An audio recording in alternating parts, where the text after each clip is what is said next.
मेरा पीछा क्यों कर रहे हो? बताओ मुझे, आखिर तुम्हें हमसे क्या मसला है? देखो, नूर को जरा भी तकलीफ पहुंचाई तो कसम खाता हूं तुम्हारी उम्र या हैसियत नहीं देखूंगा मैं। नूर जल्द मेरी बीवी बनने वाली है, इसलिए मैं कुछ भी बर्दाश्त नहीं करूंगा, समझे? हाथ हटाओ मेरे गिरबान से और अपनी बकवास बंद करो। मैं कोई बदमाश हूं क्या? नहीं हो क्या? मैं नहीं जानता तुम लोगों की हरकतें क्या है। कैसे बेहिस इंसान हो तुम लोग। तुम्हारे दिल में खुदा का कोई खौफ नहीं है। तुम हमारी फिक्र करना छोड़ दो, पहले जाकर नूर के घर वालों को देखो। उस नूर के चचा उमर ने मेरे बेटे को इतनी ऊंची इमारत की छत से फेंक दिया था। क्या कह रहे हो तुम? नीचे फेंक दिया और वो बच गया? डराने के लिए किया था, ऊपर से उसने जाल भी बांधा हुआ था, पागल आदमी। अच्छा किया उसने, अल्लाह खुश रखे। देखो, वो उनाल खानदान बिल्कुल वैसा नहीं है जैसे नजर आते हैं। नूर का दिमागी तवाजुन भी सही नहीं। मैं खुश हूं कि मेरा बेटा बच गया, शुक्र है बस।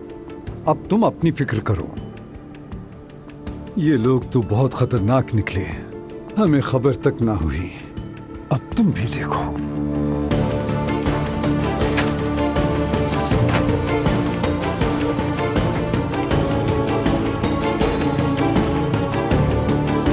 Relax, relax Rohan.